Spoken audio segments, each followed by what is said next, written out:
وہ کسی کے خواب میں آئے اور ان سے لوگوں نے پوچھا کہ آپ کی بخشش ہو گئی، اور ان کا بخشش ہو گئی الحمدللہ. اور ان کا اس وجہ سے ظاہر بات ہے آپ نے تو 30 سال کے سفر کیے ہیں ایک حدیث حاصل کرنے کے لیے. آپ پتہ نہیں کہاں کہاں جاتے رہے. اتنا علم ہے آپ کا، اتنا آپ کا جو ہے وہ علم کے پہاڑ ہیں. آپ صحابہ سے ڈائریکٹ احادیث لی ہیں آپ نے. تو ان کا اس وجہ سے بخشش نہیں ہوئی. اس وجہ سے بخشش ہوئی کہ لوگ مجھے برا بلا کہتے تھے. الحمدللہ رب العالمین، الصلاۃ والسلام علی رسول الکریم، اما بعد، فاعوذ باللہ من الشیطان الرجیم، بسم اللہ الرحمن الرحیم. On authority of Abu Mas'ud al-Ansari radiyallahu ta'ala anhu, who said, the Messenger of Allah sallallahu alayhi wasallam said, a man from among those who were before you was called to account. Nothing in the way of good was found for him except that he used to have dealings with people, and being well-to-do, he would order his servants to let off the man in straitened circumstances for repaying his debt. He, Prophet sallallahu alaihi wasallam, said that Allah Rabbul Izzat said, we are worthier than you of being so generous. Let him off. It was related by Muslim, also by Bukhari and Al-Nasai. نبی کریم صلی اللہ علیہ وسلم ایک واقعہ کوٹ کرتے ہیں اور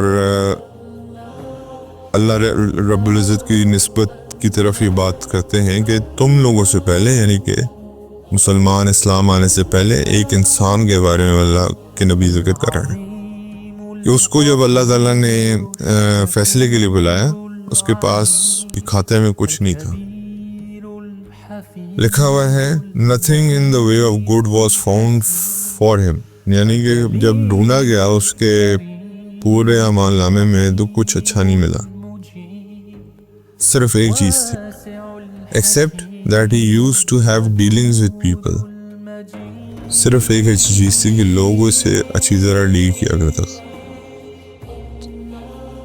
Being well-to-do, he would order his servants to let off the man in a straitened circumstances، یعنی کہ by repaying his debt، یعنی کہ کیا کرتا تھا کہ لوگوں کے لیے آسانیاں پیدا کرتا تھا. اپنے سرونٹس کو کہتا تھا کہ فلانا بندہ مشکل میں ہے، مشکل سرکمسٹانسز میں پھنسا ہوا ہے، جاؤ اس کا ادھار اتار دو تاکہ وہ اس مشکل سے نکلے. فلانا بندہ کسی مسئلے میں ہے، جاؤ اس کی ہیلپ کر دو. تو یعنی کہ وہ کیا کرتا تھا کہ لوگوں کے ساتھ خوش خلقی کے ساتھ اور اچھے لوگوں کے مسائل حل کرتا تھا اور لوگوں کے کام آتا تھا. تو یہ ایک اللہ رب العزت کے سامنے اس کی ایک واحد نیکی تھی، اور باقی اس کی زندگی نافرمانی میں گزری. باقی عقیدہ اس کا ٹھیک ہوگا، ظاہر بات ہے عقیدے کے بغیر آپ جنت پہ نہیں جا سکتے، دیٹ از ناٹ پاسبل. اس وقت کے دین پہ ہوگا لیکن عمل اس کا بالکل بھی ہوگا سوائے اس عمل کے کہ وہ لوگوں کے لیے آسانی پیدا کرتا تھا، جو لوگ مشکل میں پھنسے ہوئے ان کے لیے آسانی پیدا کرتا تھا. تو حضور صلی اللہ علیہ وسلم نے فرمایا کہ اللہ نے اس کو یہ کہا کہ تم اگر اتنے بڑے جنرس ہو، یعنی کہ اتنے سخی ہو اور اتنے لوگوں کا مسئلہ حل کرتے ہو، تو تم میرے سے بڑا جنرس، میرے سے بڑا سخی کوئی نہیں ہے، اللہ کی ذات سے بڑا سخی کوئی نہیں ہے. سو میں تمہیں اپنی سخاوت دکھاتا ہوں کہ تم نے میری نافرمانیاں کی ہیں پوری عمر، تم نے میری پوری عمر میری کوئی بات نہیں مانی. صرف تمہاری سخاوت کو دیکھ کے میں اپنی سخاوت، کیونکہ میرے سے بڑا سخی دنیا میں کوئی اللہ کے علاوہ سے اللہ جزبے سخی اور تو میں تمہیں آج بتاتا ہوں کہ سخاوت کیا ہوتی ہے، جو تمہیں میں نے صرف اس عمل پہ معاف کیا. تو یہ وہی والی کہانی ہے جو ہم اکثر سنتے ہیں کہ ایک انسان جس کے پاس ایک نیکی ہے اور وہ اس کو پتہ ہے I'm going to the hell. ابھی ہم نے جیسے قرآن میں پڑھا، ماں باپ انکار کر دیں گے، بیوی انکار کر دے گی، بچے انکار کر دیں گے، اپنی نیکیاں ذرہ بھر رائی بھر نیکی دینے سے انکار کر دیں گے، وہ اپنی پوری نیکی دے دے گا قیامت کے دن. کس بندے کو؟ جس کے پاس ایک نیکی کی کمی ہے اور he can go to the جنہ. تو اللہ تعالیٰ کہیں گے آج کون ہے آخرت میں جو سخاوت دکھا رہا ہے. تو اللہ رب العزت کو اس کو اللہ تعالیٰ کہیں گے جاؤ ڈھونڈ کے لاؤ اس کو جو جس نے تمہیں یہ نیکی دی ہے. اللہ تعالیٰ وہ بندہ اس کو لائے گا. اللہ تعالیٰ کہیں گے یہ مجھ سے بڑا سخی ہے کیا؟ یہ مجھ سے بڑا سخی ہو گیا آج کے دن. اللہ تعالیٰ کہیں گے اس کا ہاتھ پکڑو, اس کو بھی جنت میں لے جاؤ اپنے ساتھ. حالانکہ اس کا ایک نیکی کی بات کیا ہے بچ گیا ہوگا معاملہ میں مجھے پتا ہے. given that again بات ہوئی ہے کہ عقیدہ صحیح ہو. عقیدہ صحیح ہو یعنی کہ اللہ وحدہ لا شریک ہے اور رسول اللہ صلی اللہ علیہ وسلم اللہ کے آخری پیغمبر ہیں, اور آخرت کا عقیدہ, یہ جو عقیدے ہیں ہمارے, جو اسلام بنتا ہے, ایمان بنتا ہے, وہ یہ منیمم ریکوائرمنٹ ہے. باقی اللہ فیصلہ کرنے میں اللہ تعالیٰ کسی کو بھی معاف کر سکتے ہیں, وہ اللہ کی قدرت ہے. لیکن just telling you the situation کہ کسی نیکی کو حقیر مت جانیے. آپ کو نہیں پتا کہ کون سی نیکی آپ کی بخشش کا سبب بنے گی. میں نے آپ کو زبیدہ خاتون کا پورا قصہ سنایا تھا, عراق سے لے کے آج جہاں مینا ہے, انہوں نے پوری ایک جو ہے نا ایک وہ تیار کروائی, کیا کہتے ہیں اس کو یار, نہر تیار کروائی صرف حجاج کے لیے. 1400 کلومیٹر بنتا ہے یہ, 1400 کلومیٹرز. تو وہ آج بھی ہے, موجود ہے, خشک ہے, لیکن اس کے آثار موجود ہیں کہ حجاج جب آئیں گے تو آسانی سے اپنا یہاں پہ غسل جو بھی پانی کا مسئلہ پر ایٹ نہیں ہوگا. تو اور وہ بھی ہارون رشید کی بیگم تھیں, آپ کو پتہ ہے وقت کے خلیفہ کی بیگم تھیں. انہوں نے کوئی سرکاری فنڈ استعمال نہیں کیا, اپنی جیب سے خرچ کیا سارا کچھ. اس وقت 1400 کلومیٹر کی اتنی بڑی ایک نہر بنانا آسان کام نہیں ہوگا. آج تو بہت کچھ ہے نا اویلیبل, مشینری ہے. اس زمانے میں کتنی مین پاور لگی ہوئی ہے آپ اندازہ کر لیں. وہ کسی کے خواب میں آتی ہیں تو اور ان سے کوئی پوچھتا ہے کہ آپ کے ساتھ کیا معاملہ بنا, ان کا اللہ تعالیٰ نے میری بخشش فرمائی. کہ آپ کی بخشش تو ہونی تھی, آپ نے نہر زبیدہ بنائی تھی, اس وجہ سے نہیں ہوئی میری بخشش. بخشش صرف اس وجہ سے ہوئی کہ ایک دفعہ میں کھانا کھا رہی تھی, اذان ہوئی, میں نے کھانا چھوڑ دیا, بس ایک دفعہ کا واقعہ. تو اللہ تعالیٰ نے اس وجہ سے میری بخشش کر دی. امام ابو حنیفہ رحمہ اللہ کے بارے میں آتا ہے کہ وہ کسی کے خواب میں آئے اور ان سے لوگوں نے پوچھا کہ آپ کی بخشش ہوگی, ان کا بخشش ہوگی الحمدللہ. اور ان کا اس وجہ سے ظاہری بات ہے, آپ نے تو 30 سال کے سفر کیے ہیں, ایک حدیث حاصل کرنے کے لیے آپ پتہ نہیں کہاں جاتے رہے. اتنا علم ہے آپ کا, اتنا آپ کا جو ہے وہ علم کے پہاڑ ہیں, آپ صحابہ سے ڈائریکٹ احادیث لی ہیں آپ نے. تو ان کا اس وجہ سے بخشش نہیں ہوئی. اس وجہ سے بخشش ہوئی کہ لوگ مجھے برا بلا کہتے تھے, تو ان کے اچھے اعمال میرے کام آئے. اب بخشش کا ذریعہ کیا بنتا ہے یہ مجھے اور آپ کو نہیں پتا. تو اس لیے اللہ تعالیٰ یہ بتا رہے کہ اللہ کو کیا ادا کسی کی پسند آتی ہے, وی ڈونٹ نو. تو اللہ سے دعا ہے اللہ تعالیٰ ہمیں نیکی کو حقیر جاننے کی, اور اسی طرح گناہ کو بھی حقیر مت جانے. آپ کو نہیں پتا وہ گناہ کو کہاں تک لے جائے گا یا کیا آپ کے ساتھ کروا سکتا ہے. تو اللہ تعالیٰ معاف فرمائے ہمیں, نہ ہم نیکی کو حقیر جانے اور نہ ہم گناہ کو حقیر جانے. گناہ سے بچنے کی توفیق دے اللہ, اور نیکی پہ چلنے کی توفیق دے. حانی بن یزید سے مروی ہے کہ میں نے کہا اے اللہ کے رسول صلی اللہ علیہ وسلم, مجھے کسی ایسے عمل کی رہنمائی کیجیے جو مجھے جنت میں داخل کر دے. آپ نے فرمایا یقیناً مغفرت کو واجب کرنے والی چیزوں میں سلام پھیلانا اور اچھی بات کرنا ہے.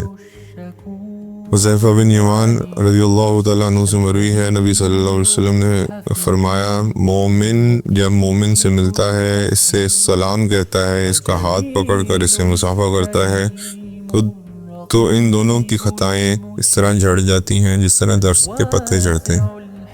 ابو ہریرہ رضی اللہ تعالیٰ عنہ سے مروی ہے, رسول اللہ صلی اللہ علیہ وسلم نے فرمایا یقیناً ہر چیز کا سردار ہوتا ہے, اور مجالس کا سردار وہ ہے جو جس کی طرف رخ کر کے شرکائے مجلس بیٹھے ہوتے ہیں. ابو ہریرہ رضی اللہ تعالیٰ عنہ سے مروی ہے کہ رسول اللہ صلی اللہ علیہ وسلم نے فرمایا بندہ کبھی ایسی بات کرتا ہے جسے وہ کوئی اہمیت نہیں دیتا، لیکن اس بات کی وجہ سے وہ مشرق اور مغرب میں دوری سے زیادہ جہنم کی گہرائی میں گر جاتا ہے۔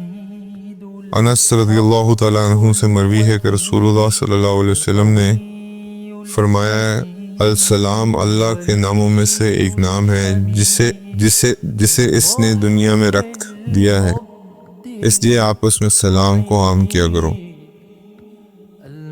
جندب رضی اللہ تعالیٰ عنہ سے مروی ہے کہ نبی صلی اللہ علیہ وسلم نے بیان کیا کہ ایک آدمی نے کہا اللہ کی قسم اللہ فلاں شخص کو نہیں بخشے گا۔ اللہ تعالیٰ نے فرمایا یہ کون ہوتا ہے جو میرے بارے میں بات کرتا ہے، میں فلاں کو نہیں بخشوں گا، میں نے فلاں کو بخش دیا اور اس شخص کی عمل کو ضائع کر دیا۔ یہ ہم نے حدیث قدسی میں پڑھی تھی۔ حدیث حسین بن علی رضی اللہ تعالیٰ عنہما سے مرفوعاً مروی ہے کہ یقیناً اللہ تعالیٰ رفعت اور عزت اور شرف والے معاملات کو پسند کرتا ہے اور برے معاملات کو ناپسند کرتا ہے۔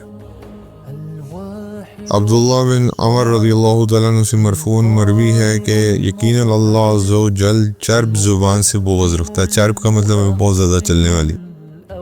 وہ شخص جو اپنی زبان کو اس طرح گھماتا ہے کہ جس طرح گائے جگالی کرتے ہوئے اپنی زبان کو گھماتی ہے۔ چرب زبان از اے نیگیٹو ٹرم بیسیکلی، کہ جھوٹ بھی ایسے بولے گا کہ اس میں لگے گا یہ سچ بول رہا، اللہ معاف کرے۔ عائشہ رضی اللہ تعالیٰ عنہا سے مرفوعاً مروی ہے کہ جرم کے لحاظ سے سب سے بڑا شخص وہ شاعر ہے جو پورے قبیلے کی ہجو کرتا ہے، اور وہ شخص ہے جو اپنے باپ کا انکار کرتا ہے۔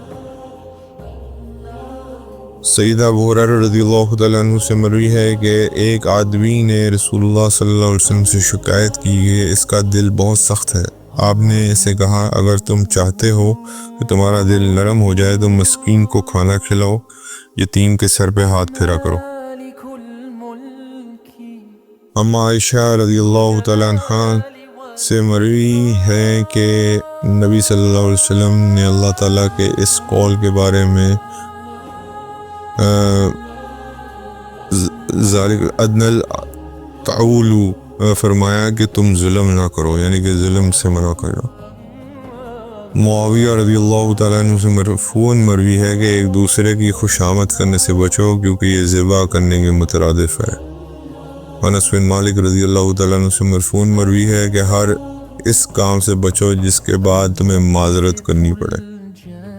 جابر بن عبداللہ رضی اللہ تعالیٰ عنہ سے مروی ہے کہ رسول اللہ صلی اللہ علیہ وسلم نے فرمایا رات پرسکون ہو جانے کے بعد رات کی بات چیت سے بچو کیونکہ تم نہیں جانتے اللہ اپنی مخلوق میں کون سی مخلوق لے آئے۔ جرموز عجیمی سے مروی ہے کہ میں نے کہا اے اللہ کے رسول صلی اللہ علیہ وسلم مجھے نصیحت کیجیے۔ آپ صلی اللہ علیہ وسلم نے فرمایا تو میں نصیحت کرتا ہوں کہ بہت زیادہ لعنت کرنے والے نہ بن جانا۔ عبداللہ بن عمر رضی اللہ تعالیٰ عنہ سے مرفوعاً مروی ہے کہ رسول اللہ صلی اللہ علیہ وسلم نے فرمایا آسیہ نافرمانی کرنے والی، اس کا مطلب ہے نام تبدیل کر کے فرمایا تم جمیلہ ہو، ایک عورت کا نام تبدیل کیا۔ آسیہ، یہ عین الف صاد یہ والا نام جو ہے ہم عمومی طور پہ رکھ دیتے ہیں، اس کا مطلب ہے نافرمانی کرنے والی، اس لیے نام وہ رکھنے چاہیے، ان کا کوئی اچھا مطلب بنتا۔ حانی بن یزید سے مروی ہے کہ میں نے کہا اے اللہ کے رسول مجھے کسی ایسے عمل کی رہنمائی کیجیے جو مجھے جنت میں داخل کر دے۔ آپ نے فرمایا مغفرت کو واجب کرنے والی چیز میں سلام پھیلانا اور اچھی بات کرنا ہے، یہ پہلے بھی ہو گیا۔ عبداللہ بن عباس رضی اللہ تعالیٰ عنہ سے مرفوعاً مروی ہے کہ ابن آدم میں 360 جوڑ یا ہڈیاں ہوتی ہیں، ہر دن ہر جوڑ پر صدقہ لازم ہے، ہر اچھی بات صدقہ ہے، آدمی اپنے بھائی کی مدد کرے تو صدقہ ہے، پانی کا جو خون تم پلاتے ہو وہ صدقہ ہے، راستے سے جو تم تکلیف ہٹاتے ہو صدقہ ہے۔ وحشی رضی اللہ تعالیٰ عنہ سے مروی ہے کہ ایک آدمی نے کہا کہ اللہ کے رسول صلی اللہ علیہ وسلم ہم کھانا کھاتے ہیں لیکن سیر نہیں ہوتے، آپ صلی اللہ علیہ وسلم نے فرمایا شاید تم الگ الگ کھانا کھاتے ہو، اکٹھے بیٹھ کر کھایا کرو، اللہ تعالیٰ کا نام لو، اس میں تمہارے لیے برکت کر دی جائے گی۔ جابر بن عبداللہ انصاری رضی اللہ تعالیٰ عنہ سے مرفون جابر بن عبداللہ انصاری رضی اللہ تعالیٰ عنہ سے مروی ہے، رسول اللہ صلی اللہ علیہ وسلم نے فرمایا برتن ڈھانپ دیا کرو، مشکیزوں کے منہ بند کر دیا کرو، کیونکہ سال میں ایک رات ایسی ہوتی ہے جس میں وبا نازل ہوتی ہے۔ جو برتن کھلا ہوتا ہے یا جو مشکیزہ کھلا ہوتا ہے، اس میں یہ وبا داخل ہو جاتی ہے۔ عبداللہ بن عباس رضی اللہ تعالیٰ عنہ سے مرفون مروی ہے کہ کوڑے کو وہاں لٹکاؤ جہاں گھر والے دیکھتے رہیں، کیونکہ ان کے لیے ادب سکھانے کا ذریعہ ہے۔ ابو ہریرہ رضی اللہ تعالیٰ عنہ سے مرفون مروی ہے، مرفون بیان کرتے ہیں کھانا کھا کر شکر کرنے والا صبر کرنے والا روزے دار کی طرح۔ ام کلثوم بنت عقبہ کہتی ہیں کہ نبی صلی اللہ علیہ وسلم نے فرمایا 3 چیزوں میں جھوٹ بولنے کی رخصت دی جاتی ہے: جنگ میں، لوگوں کے درمیان صلح کرانے میں، اور بیوی اور ام کلثوم بنت عقبہ کہتی ہیں کہ نبی صلی اللہ علیہ وسلم نے 3 چیزوں میں جھوٹ بولنے کی رخصت دی: جنگ میں، لوگوں کے درمیان صلح کرانے میں، بیوی سے، اور ایک روایت میں ہے شوہر کے بیوی سے اور بیوی کے شوہر سے بات کرنے میں۔ حسن سے مرفون مرسلن مروی ہے کہ اللہ تعالیٰ سے اس بندے پر رحم کرے جس نے بات کی تو داد وصول کی اور خاموش رہا تو سالم رہا۔ سیدہ عائشہ رضی اللہ تعالیٰ عنہ سے مرفون مروی ہے تم میں سے بہترین شخص وہ ہے جو اپنے گھر والوں کے لیے بہترین ہے، اور جب تمہارا ساتھی مر جائے تو اسے چھوڑ دو، اس کی خامیاں بیان نہ کیا کرو، جان چھاڑ دے عزیز۔ عبداللہ بن عمر رضی اللہ تعالیٰ عنہما سے مرفون مروی ہے کہ اللہ تعالیٰ کے ہاں بہترین دوست وہ ہے جو اپنے دوست کے نزدیک بہترین ہے، اللہ کے ہاں بہترین پڑوسی وہ ہے جو اپنے پڑوسی کے لیے بہترین ہے۔ ابو ہریرہ رضی اللہ تعالیٰ عنہ سے مروی ہے کہ رسول اللہ صلی اللہ علیہ وسلم نے فرمایا ایک مسلمان کے دوسرے مسلمان پر 5 حقوق ہیں: سلام کہنا، دعوت قبول کرنا، جنازے میں حاضر ہونا، مریض کی عیادت کرنا، اور چھینک مارنے کے بعد جواب دینا جب وہ الحمدللہ کہے تو یرحمک اللہ کہنا۔ عامر بن سعید اپنے والد سے مرفون بیان کرتے ہیں کہ اپنے صحن صاف رکھا کرو، کیونکہ یہودی اپنے صحن صاف نہیں رکھتے تھے۔ عبداللہ بن عمر رضی اللہ تعالیٰ عنہما سے مرفون مروی ہے کہ شعر بات کی طرح اچھا شعر اچھی بات کی طرح ہے اور برا شعر بری بات کی طرح ہے۔ عبداللہ بن عمر رضی اللہ تعالیٰ عنہما کہتے ہیں کہ رسول اللہ صلی اللہ علیہ وسلم نے ارشاد فرمایا سوال کرنے سے پہلے سلام کہو، اگر کوئی سلام کرنے سے پہلے تم سے سوال کرے تو اس سے جواب نہ دو۔ یعنی کتنی سختی ہے، اگر سلام نہیں کیا اور آپ سے ڈائریکٹ جواب سیدھا سوال کر رہا ہے تو اس کو جواب دینے کی مانعت ہے۔ جابر بن عبداللہ رضی اللہ تعالیٰ عنہ سے مروی ہے کہ انہوں نے کہا یہاں ایک شخص کے گھر بچہ پیدا ہوا تو انہوں نے کہا ہم اس کا کیا نام رکھیں؟ نبی صلی اللہ علیہ وسلم نے فرمایا مجھے جو سب سے پیارا نام ہے وہ رکھو، حمزہ بن عبد المطلب۔ عبداللہ بن عمر رضی اللہ تعالیٰ عنہ سے مرفوع مروی ہے کہ مومن کو گالی دینے والے کی مثال اس شخص کی طرح ہے جو ہلاکت پر سوار ہے۔ عبداللہ بن عمر رضی اللہ تعالیٰ عنہما سے مرفوع مروی ہے کہ رسول اللہ صلی اللہ علیہ وسلم نے فرمایا 3 چیزیں واپس نہ کی جائے، یعنی ہدیہ لینے سے انکار نہ کیا جائے، تکیے اور عطر اور دودھ، یہ اگر آپ کو کوئی دے تو اس کو واپس نہ کرے۔ عامش سے مروی ہے کہ نبی صلی اللہ علیہ وسلم نے فرمایا ہر کام اطمینان سے کرنا ہے سوائے آخرت کے عمل کے۔ عامش سے مروی ہے کہ نبی صلی اللہ علیہ وسلم نے فرمایا ہر کام اطمینان سے کرنا ہے سوائے آخرت کے عمل کے، یعنی کہ اس میں جلدی کرنی، آخرت کے عمل میں جلدی کرنی ہے، باقی دنیا کے کام اطمینان سے کرتے رہیں جو بھی ہے۔ انس بن مالک رضی اللہ تعالیٰ عنہ سے مروی ہے کہ نبی صلی اللہ علیہ وسلم نے فرمایا آہستہ روی توقف اللہ کی طرف سے ہے اور جلد بازی شیطان کی طرف سے۔ قیس بن ابی حازم اپنے والد سے بیان کرتے ہیں کہ نبی صلی اللہ علیہ وسلم نے مجھے دیکھا، میں دھوپ میں بیٹھا ہوا تھا، آپ نے فرمایا سائے میں آ جاؤ۔ عبداللہ بن عباس رضی اللہ تعالیٰ عنہما سے مرفوع مروی ہے کہ برکت تمہارے بزرگوں عمر رسیدہ لوگوں کے ساتھ رکھی ہوئی ہے یا ساتھ ہے۔ انس رضی اللہ تعالیٰ عنہ سے مروی ہے کہ رسول اللہ صلی اللہ علیہ وسلم نے فرمایا، دو دروازے گناہ کے ایسے ہیں جن کی سزا دنیا میں جلدی ملتی ہے، سرکشی، بغاوت اور نافرمانی۔ عدی بن حاتم رضی اللہ تعالیٰ عنہ سے مروی ہے کہ رسول اللہ صلی اللہ علیہ وسلم نے فرمایا، آدمی کی خوش بختی اور بد بختی اس کے دو جبڑوں کے درمیان یعنی کہ زبان۔ اللہ ہماری کی توفیق عطا فرمائے۔